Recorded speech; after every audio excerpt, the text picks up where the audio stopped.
Venho trazer um tema muito interessante, porque é mais recente, na verdade, né? A gente falar sobre TDAH em adultos. O que é que acontece com essas crianças aí que têm diagnóstico ou as que não têm, né?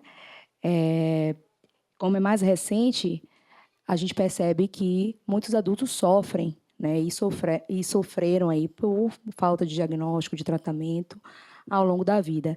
Então, é um tema muito importante, porque não é tão menos prevalente do que na infância, né? E traz muito sofrimento e consequência para essa população.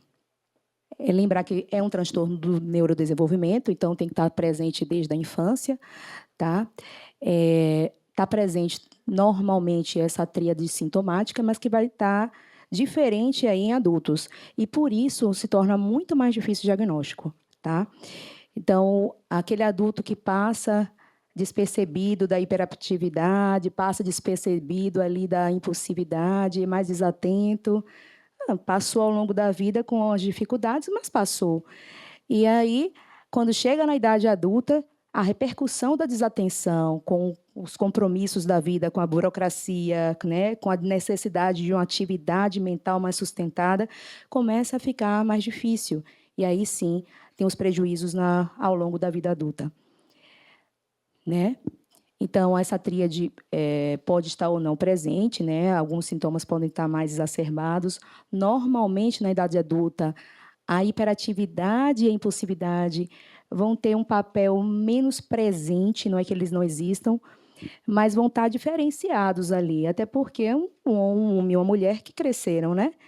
E vão lidar de uma forma diferente com a vida. Então, a impulsividade ele vai tentar lidar de uma outra forma, mas ainda assim é mais ativa e mais intensa do que a população geral, né?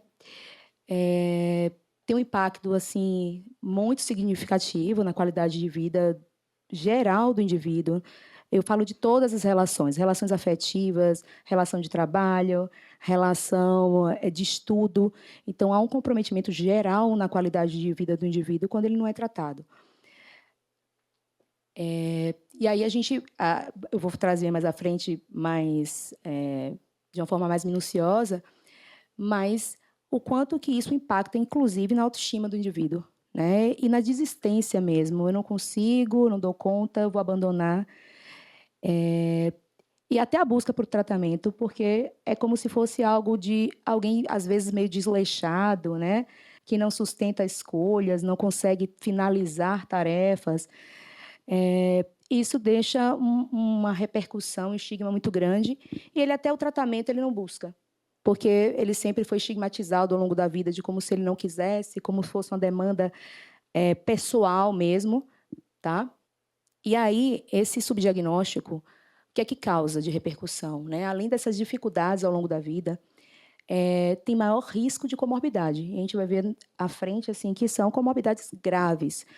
É interessante que os pais, em geral, têm muita dificuldade quando a criança tem diagnóstico. Não é infrequente a dificuldade de resistência com medicação. Mas aí eu trago, em alguns momentos de consulta, assim, qual o impacto real de não tratar seu filho com essa intensidade de TDAH? Porque a gente vê realmente uma flutuação de intensidade.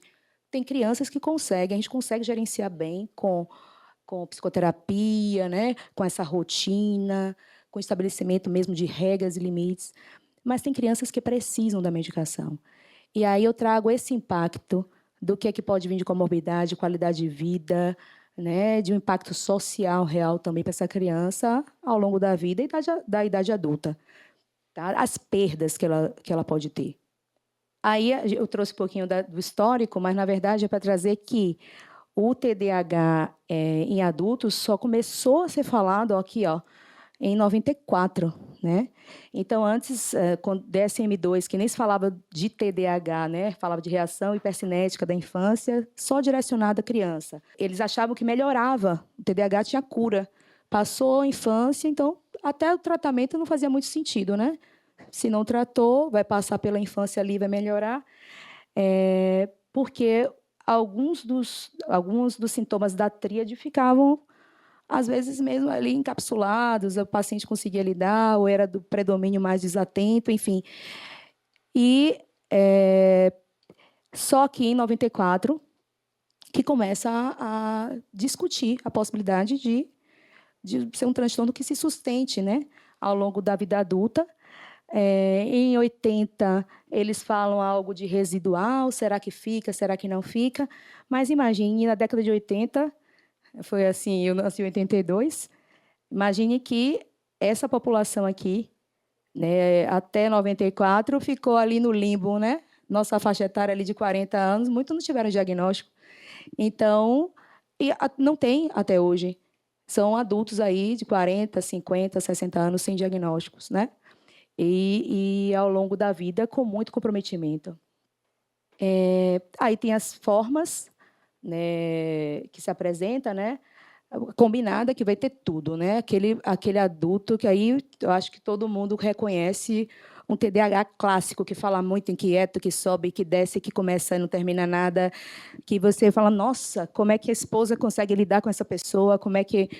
Muito difícil, com vários relacionamentos, né? E assim, com a demanda, inclusive, para a família de cuidado mesmo, porque ele não consegue funcionar, né? Ou funciona muito mal. Aí temos o desatento.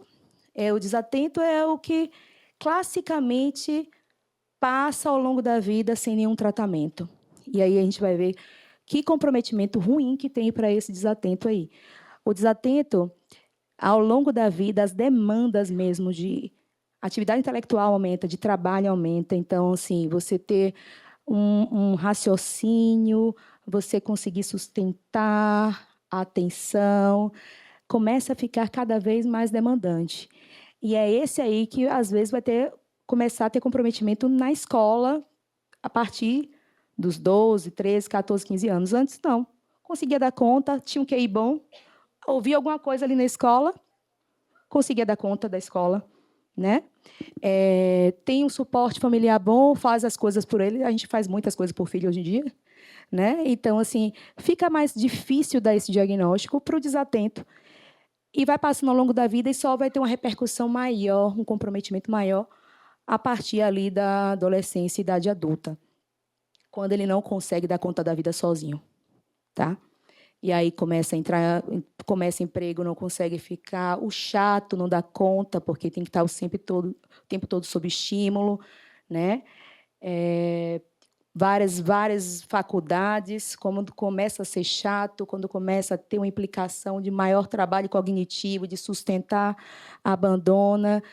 E é isso aí, o desatento é o que a gente vai mais ter dificuldade de dar diagnóstico.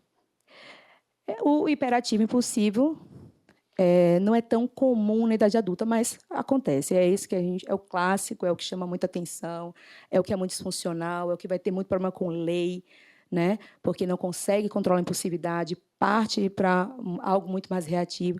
Então, também tem muito comprometimento de vida. E aí, o que a gente tem de prevalência é que persiste na vida adulta, né? É possível que esses 40% aqui não apareça, porque é no TDAH mais leve, foi crescendo, ficando mais maduro, consegue lidar, consegue burlar as dificuldades do TDAH. Mas 60%, ao menos, aí vai ter sintomas importantes do TDAH. E o que chama a atenção é que só 20% dos adultos estão sendo tratados, né?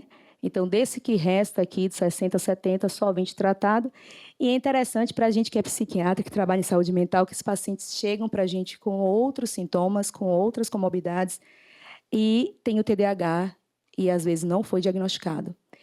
Então, é interessante que a gente possa fazer essa investigação mesmo, porque a comorbidade pode vir em decorrência do próprio TDAH.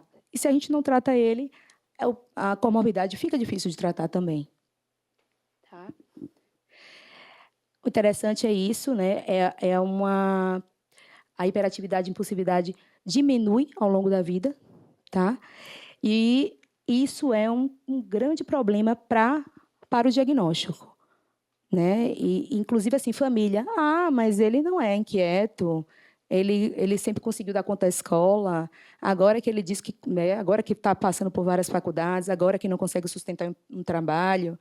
Então, é muito comum resistência de outras pessoas que conviveram sobre o diagnóstico, às vezes, né? E aí, trazer a demanda novamente do subdiagnóstico, que é muito, muito ruim. E a gente vai ver como tem comorbidade grave associada, que vai da alteração do padrão do sono, a obesidade, a transtorno de humor grave, inclusive, ansiedade.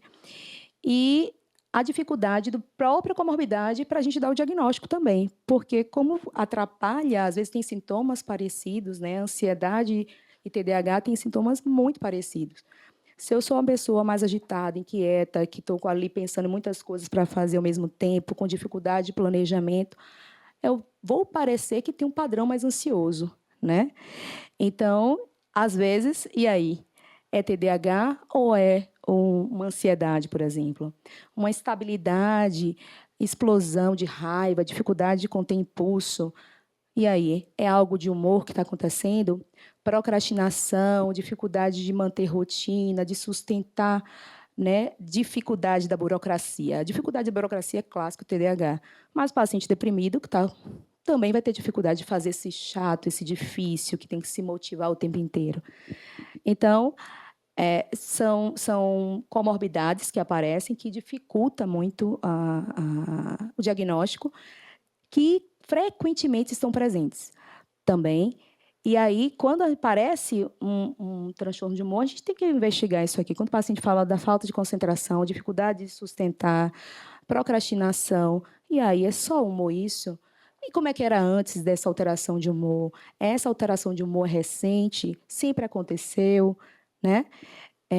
Essa ansiedade é de agora? Aconteceu algo aí que começa de agora? Porque como é do neurodesenvolvimento, vai ter um padrão anterior, tá? Mesmo que às vezes, entre aspas, sutil, na dificuldade de perceber, uma criança tem dificuldade de falar sobre ansiedade, de falar sobre humor, né? Então, é algo que tem que ser investigado de uma forma bem criteriosa para não perder isso, porque a própria falha no diagnóstico TDAH leva também a essas comorbidades. Tem algo aí de muito que chama a atenção mais recentemente, né? O TDAH virou moda, todo mundo gostaria de ter, até para justificar a procrastinação, né? A falta de concentração, que às vezes a gente não quer ter mesmo, quer sustentar ali algo, terminar algo, né? Enfim. E aí chega de uma forma muito frequente paciente já com a ideia e gostaria mesmo de ter para justificar aquela dificuldade, né? E aí, o que a gente tem visto é que existe uma resistência dos profissionais já, e do empenho em investigar mesmo se aquilo é real, se aquilo é uma demanda para se desresponsabilizar, né? De querer medicação e de achar que pode ser algo ali na questão de uma dependência mesmo, que é uma medicação, algumas delas, né, podem causar dependência. E aí, talvez esse diagnóstico, às vezes, fique mais precário por conta disso. E é algo que a gente, eu já falo como profissional, a gente tem que ficar de olho para não deixar passar, já com esse estigma nosso, de que o paciente está chegando com a demanda por causa dessa moda e dessa facilidade. Porque, de fato, os psicoestimulantes vão dar uma atividade mental melhor? Vão. Para qualquer indivíduo, sim. Mas para o TDAH é muito direcionado, ele organiza o paciente, é diferente desse up que as pessoas procuram, né? E esse a mais também tem uma repercussão. Normalmente, pacientes que não têm TDAH vão ter muito mais efeito colateral à medicação. Então, podem ter um padrão de ansiedade, os pacientes que têm toque podem piorar, alteração com sono. Então, assim, há um comprometimento, então há uma responsabilidade nessa prescrição, tem que haver. Mas também não deixar de fazer, já atribuindo tudo a uma demanda extra dessa pessoa, né? Dessa busca aí por uma resolução da vida, porque a sensação que chegam para a gente é que vai resolver a vida com o Venvance, né? Outro desafio assim que chama muita atenção é que muitos adultos ao longo da vida, conseguiram se organizar com o TDAH deles, com muito mais sofrimento, com muito mais esforço mental para lidar, para concluir algo, né? Burlando várias estratégias. Eu já vi de tudo que vocês imaginem, né? O paciente ficar bem obsessivo, ter uma rotina parecendo toque. Falar toque não é, depois a gente vê que ele só consegue se gerir e funcionar dessa forma, se organizando, e se ele perde aquele padrão, ele não consegue fazer mais nada. Então, assim, são várias estratégias que eu vi com a experiência da clínica e que o paciente consegue lidar. O paciente com QI muito alto consegue ali se gerir também e funciona da forma acadêmica ali. Era para ser 10, mas tira o 7 e o 6 dele e leva a vida. Então, assim, são várias formas. A família, às vezes, dá uma estrutura muito boa e o paciente não precisa manejar alguns aspectos da vida, só é meio que direcionado pela família. Então, várias formas aí de burlar e que às vezes não aparece, né? Só aparece mesmo com a demanda das relações, né? Ou das comorbidades quando vão aparecendo para a gente.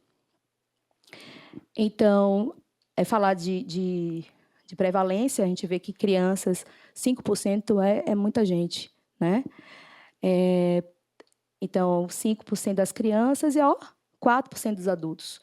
Né? Esse 1% aí pode ser mesmo pelo desenvolvimento, tá? Um quadro mais leve, que o paciente vai crescendo ali, e o neurodesenvolvimento ele consegue realmente melhorar. Mas, ainda assim, é muito alto, né? E se a gente for comparar, é muito subdiagnosticado quando a gente fala de criança e adulto. Tem a história, né, de que os homens têm mais diagnóstico que mulheres, né? E isso aí por conta da hiperatividade mesmo. O menino, a gente vê mais o sintoma da hiperatividade, da impulsividade, da reatividade, né? Então fica muito mais fácil. A professora não dá conta, fala com os pais, né? Os próprios pais não dão conta daquela hiperatividade da criança. Então, não sei aí, a gente não sabe se realmente é mais comum nos meninos. O que parece é que é erro diagnóstico. Meninas desatentas, quietinhas em sala, né? Vivemos numa sociedade machista que a mulher pode estar mais quietinha ali. E aí passa, né? E os sintomas ficam menos óbvios na menina. O interessante é que na idade adulta, a partir dos 40 anos, se equipara, né, a prevalência de homens e mulheres. Estranho. Não faz sentido, então, ser mais meninos do que meninas. Eu acho que é o que passa mesmo isso aí do diagnóstico do desatento, que é mais difícil de dar. Adultos e idosos, então, né? Passou aí ao longo da vida, conseguiu fazer suas compensações, enfim, sofreu e passou, né? Os sintomas são mais atenuados, é mais a desatenção, mais um comprometimento ao longo da vida. Isso é muito, muito bem marcado também. E aí a gente fala do que é mais comum nos meninos, mas quando chega na faixa etária dos 40 anos, se iguala. E o que a gente vê é que essas pacientes chegam, na verdade, com comorbidades. E essas comorbidades, normalmente, são sintomas de humor e ansiedade. E aí elas conseguem ter o diagnóstico, né? Bem mais tardio, com comprometimento ao longo da vida toda.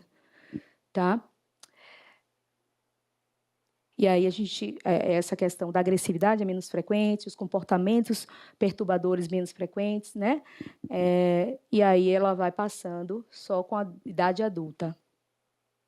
E aí, o que chama atenção, assim, o que vai ter de sintomas de adulto é para o adulto mesmo, né? Então, os critérios diagnósticos são parecidos, mas vão ter demandas do adulto. O adulto não brinca, né? O adulto não fica ali correndo, né? O adulto vai ter o trabalho, o adulto... Então, nos critérios diagnósticos, a gente coloca essas peculiaridades que não tinha no DSM anterior. E isso também começou a tornar ele mais sensível, o diagnóstico mais sensível com essas peculiaridades, né? Lembrar que, assim, existe uma capacidade de concentrar, existe um TDAH. Na verdade, que não é que não se concentra, ele se concentra de uma forma inadequada. Ele se concentra com excesso de dopamina. Então, se dá prazer, se é legal, eu fico 10 horas na frente do computador. E aí os pais trazem isso, mas no computador ele consegue fazer, né? É exatamente esse erro de concentração. Então, tudo que dá muito prazer, que é o imediato, o TDAH gosta, tá? Essa diferença na hiperreatividade, tá? Que os adultos Vão ter uma hiperatividade, vão, mas voltada para o quê? Uma inquietação interna. É aquela pessoa que está com a sensação ali que a cabeça trabalhando o tempo inteiro, que tem muita demanda. A criança vai ter muito mais a física, muito mais visível. Tá? Não quer dizer que o adulto também não tenha a hiperatividade. A questão é que ele fica ali sentado na cadeira, angustiado, na fila, angustiado, abandona a fila para não ter que ficar, né? E criança, às vezes, não vai ter essa mesma demanda de sair da fila e desistir daquilo. E também tem a questão do trabalho. Às vezes, eles trabalham demais. A hiperatividade vai nessa linha. É uma forma de compensação que dá certo, entre aspas, né? A desatenção no adulto, o que é que aparece aí da desatenção em geral? Esquecimento, muita desorganização. É interessante chamar a atenção aqui que a medicação ajuda, mas ele não aprendeu ao longo da vida a ser organizado, então a terapia também vai fazer esse papel aí de auxiliar nessa organização, aprender ao longo da vida como é que se organiza, se gerencia, tá? Dificuldade com memória, então perde as coisas. E dificuldade assim muito evidente, marcada em situações que deixam entediado, tá? Então, pagar a conta, deixar a conta vencer, só pagar na última hora, fazer a atividade, algum trabalho na última hora. E a gente vê isso muito comum aqui em adultos, não aparece em criança, porque não vai ter essas responsabilidades, né? A criança, a impulsividade, aquela agressão, explosão, né? Aquela birra mais intensa, aquela oposição. E o adulto, a gente vê muito interromper conversas, né? É algo um pouco mais ponderado, mas também tem essa repercussão da impulsividade que, de alguma forma, afeta muitos vínculos, as relações, né? Tem uma inadequação ali, a pessoa não consegue falar com a outra interrompe o tempo inteiro, né? É muito comum que o adulto interrompa por medo de esquecer. E aí ele vai lá e fala, porque senão ele vai esquecer e esquece mesmo. Outra coisa importante é que no DSM, que esses são os critérios diagnósticos, diagnóstico, vai ter uma diferença da criança e adulto. Eles colocam só 5 ou mais sintomas, porque a gente sabe que tem uma atenuação com o crescimento, então na criança são 6 critérios, né, que deveriam estar presentes. No adulto é um pouco menos. E aí ele acrescenta que no DSM-4 era a partir dos 7 anos de idade que tinha que estar presente. Eles colocam a partir dos 12, porque é muito difícil a gente recordar de coisas da nossa infância, às vezes, né? Os pais recordarem se era mais desatento, se tinha dificuldade na escola. Às vezes, realmente, tinha um QI que superava isso. Os pais davam assistência no aprendizado de uma forma de banca muito mais consistente, a criança conseguia prestar atenção daquela forma. Então, ele vai ter dificuldade de falar desse histórico. E esse histórico é muito importante para o diagnóstico, por se tratar de uma doença do neurodesenvolvimento que tem que estar presente ao longo da vida, tá? E no DSM-5 ele coloca todos os critérios, só que ele coloca aspas em alguns desses critérios que é para os adultos, tá? Então eu não vou trazer cada um deles, mas assim, ó, quando é criança, ó, 6 ou mais sintomas, em até 16 anos, ele fala de cada um dos sintomas, tanto da hiperatividade, quanto da impulsividade, quanto da desatenção, mas 5 ou mais sintomas em adolescentes, a partir de 17 em adultos. Isso tem que estar presente há mais de 6 meses. Isso aqui é só para auxiliar, porque, na verdade, tem que estar ao longo da vida, né? E aí ele vai colocando, entre aspas, algumas pontuações importantes, que aí não vai ter trabalho escolar, né? É o trabalho. Ele vai pontuando isso aí para facilitar também esse diagnóstico, né? Eu não vou falar todos eles, eu só estava querendo trazer para vocês aí como é que faz esses critérios para os adultos e que são menos, né? É um pouquinho menos do que para a criança. Aquelas condições também a serem atendidas, Virginia já falou. Também tem aqui as aspasinhas, né? O trabalho, tá vendo? Atividade profissional, relação conjugal, está sempre aí acrescentando do que é da vida do adulto. Qual o peso do TDAH para o adulto? Né? Insucesso escolar, insucesso profissional, isso é muito comum. Né? Então, vários empregos, muitas horas de trabalho, muito ativo, mas improdutivo. A sensação é que está ali produzindo, mas de uma forma inconsistente. Ele não consegue completar. ele vai para várias tarefas, né? A desatenção, a dificuldade de concentrar, esse é muito marcado no TDAH do adulto, com erro, descuido, dificuldade de sustentar. Eu tive um paciente que falou, Camila, eu comprei um móvel, né, e estava para colocar na parede tem um ano, e minha mulher está assim, conflitos terríveis em casa, porque ele não consegue fazer. Então, compra e não faz. Fica lá o móvel para perder, né? Conflitos familiares. Então, assim, tem uma repercussão ao longo da vida muito grande, né? Assim, impulsividade, mudança frequente de emprego, não tem uma responsabilidade a longo prazo, porque tem dificuldade no longo prazo. O imediato é o que dá o prazer, é o que dá a sensação de uma resposta ali para aquela ansiedade TDAH, que tem muito a ver com dopamina mesmo. Então, desemprego muito mais alto, né? Escolaridade mais baixa, baixa autoestima.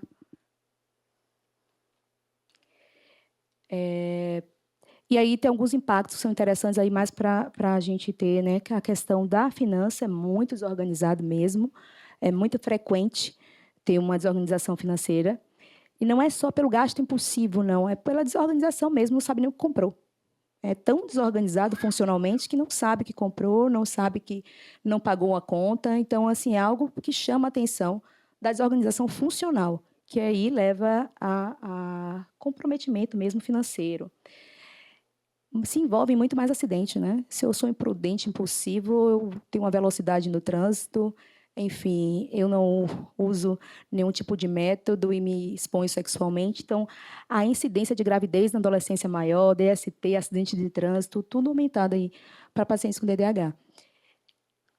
Os relacionamentos interpessoais extremamente comprometidos, né? E a dificuldade mesmo, uma impulsividade, uma impaciência maior, e tudo isso compromete essas relações. Esquecimento, nossa, esqueceu de pegar o filho na escola, o paciente. Né? Então, assim, como é que está essa esposa?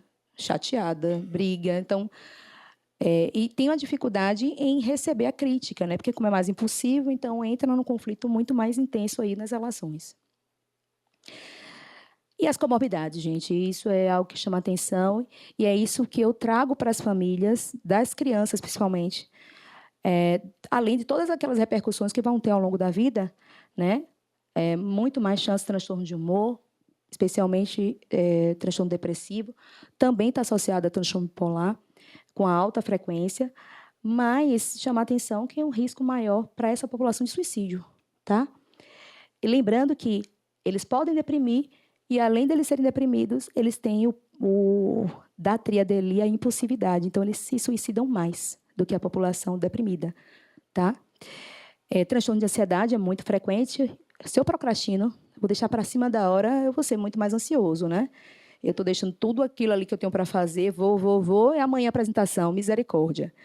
Vai estar realmente muito mais ansioso. E isso é com quase todos os aspectos da vida. Se tem burocracia, se tem um trabalho ali sustentado, mental, ele vai procrastinar. Aí a Virginia falou, né, sobre o TOD, que é muito mais frequente, e evolui para transtorno de conduta, e são também pacientes que têm mais transtorno de personalidade antissocial, que é o psicopata ou sociopata, antigamente falando, para vocês verem o impacto que tem aí na vida dessa pessoa e da família. Né? Então, vale a pena tratar? Vale. Eles têm um índice de criminalidade maior. A população carcerária tem muito mais TDAH do que vocês imaginam, do que a população geral. Tá? Então, isso eu trago para a família. Ainda mais se já tem algo aí de TOD, uma impulsividade, uma reatividade, dificuldade de limite, eu já trago essa demanda. E aí? Como é que a gente vai deixar essa criança ir progredindo sem um cuidado no sentido de tratamento, né? Abuso de substâncias é também algo muito frequente. Sou mais ansioso, uso a maconha para relaxar, né? Procrastinei, estou angustiado porque não estou dando conta, vou usar alguma outra substância, né? Até para a sensação de autotratamento, sou muito acelerado, vou beber para diminuir isso, né? Então, é muito mais comum. É muito mais comum. Agora, imagine que junção a gente faz aí com transtorno, abuso de substâncias, uma impulsividade do TDAH e um antissocial juntos, né? Não é brincadeira, a gente tem que cuidar disso. Exatamente. Não está como alguma comorbidade ali do mais frequente, mas assim, distúrbio do sono é muito frequente, por ser mesmo do neurodesenvolvimento e porque eles procrastinam para dormir também. Eu vou ali vendo o TikTok, vai passando, então qualquer coisa que dê prazer, vai passando, dorme tarde. Enfim, compromete o quê? A desatenção no dia seguinte e todo o desempenho da vida desse paciente também. Então, é algo aí que é muito frequente, a alteração do padrão do sono. E é interessante que é desde a infância, tá? Não sei, assim, por conta da própria impulsividade, é mais difícil você colocar limite para essa criança. Então, dormir mais cedo, ela vai sempre estar ali opositora em alguns momentos. Então, já vem desde muito cedo essa dificuldade de rotina, tá? E obesidade, gente, né? Isso aí não é infrequente, é muito mais frequente do que vocês imaginam. Pacientes com obesidade e que têm TDAH. Desatento com a alimentação, não consegue ali sustentar uma rotina de atividade física, porque é chato, então não vai, né? E mais impulsivo, até o comer é mais impulsivo e desatento, né? Então é aquela coisa, estou na frente da televisão, desatento mesmo como mais, tá bom? O tratamento farmacológico faz parte, mas não é só ele, tá? A gente tem que lembrar que são crianças que não aprenderam ao longo da vida a se organizar, então, assim, não é só remédio, o remédio faz parte. Lembrar que tem efeitos colaterais, sim, mas a gente coloca na balança, tem adultos e crianças que toleram super bem algumas medicações, então é algo que a gente tem uma certa experiência, a gente vai mudando ali, se necessário, mas tem um papel.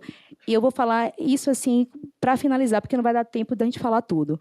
Mas eu tenho um paciente que chegou para mim e ele teve uma crise convulsiva por uma outra questão neurológica mesmo, e eu tive que tirar a medicação dele. E aí ele chegou para mim e falou, era adolescente, você está tirando como se você estivesse tirando o aparelho auditivo de um surdo. Eu antes conseguia fazer as coisas, agora eu não vou conseguir mais, eu não consigo mais.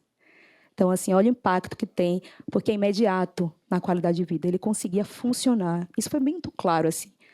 E depois até corri atrás para poder ver se podia reintroduzir, até conseguir, na dose mais baixa, mas para vocês verem o impacto que tem. E é muito imediato a resposta. Quanto mais cedo esse paciente também, além de tratado com medicação, ele consegue aprender a se organizar ao longo da vida, né? E não vai ter todos esses comprometimentos aí que já ocorreram, que não tem mais volta. Queria agradecer. Foi um prazer estar aqui com vocês, tá?